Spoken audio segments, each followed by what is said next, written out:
भारत चांद पर पहुंच गया और हम कहां हैं, इस हवाले से सिराजुल हक ने पाकिस्तानी सियासतदानों को वाजे कर दिया कि दर हकीकत भारत तो चांद पर पहुंच गया है, लेकिन आपने भी एक नया कदम रखा है। ये नया कदम अवाम की गर्दनों पर है। जमात इस्लामी के अमीर सिराजुल हक ने भारत के चांद पर कामयाब मिशन को सराहते हुए मुल्क की हालत जार पर अपने अफसोस का भी इजहार किया।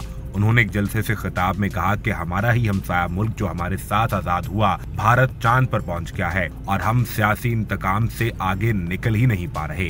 आज से 3 दिन कबल इंडिया ने चांद पर कदम रखा। उनका मिशन चांद के जमीन पर एक ऐसे इलाके में मौजूद है जहां आज तक दुनिया का कोई दूसरा मुल्क नहीं पहुंच सका। सारी दुनिया के अखबारात ने यह खबर दुनिया के हर इंसान तक पहुंचाई कि बिलाखिर इंडिया ने चांद की जमीन पर कदम रख ही दिया है। सिराजुल हक ने कहा कि पीडीएम हुकूमत ने गरीब का जीना मुहाल किया और इसके मुंह से निवाला तक छीन लिया है। इस नाहल टोले को अमेरिका से लाकर पाकिस्तान पर मुसल्लत किया गया।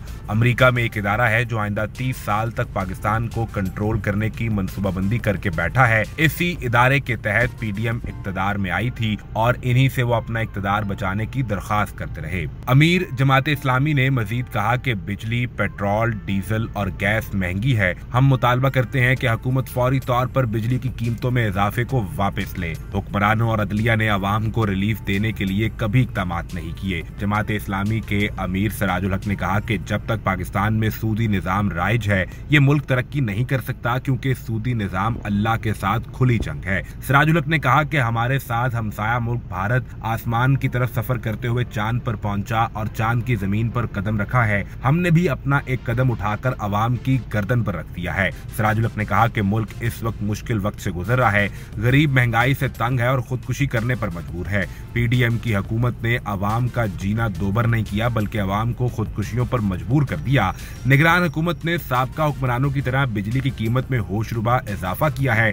अब अवाम अपनी जिंदगी की बिजली ही गुल करने की तरफ निकल पड़े हैं, क्योंकि बिल अदा नहीं किए जा सकते। दूसरी तरफ कारोबार ठप हैं और चूल्हे ठंडे हो चुके।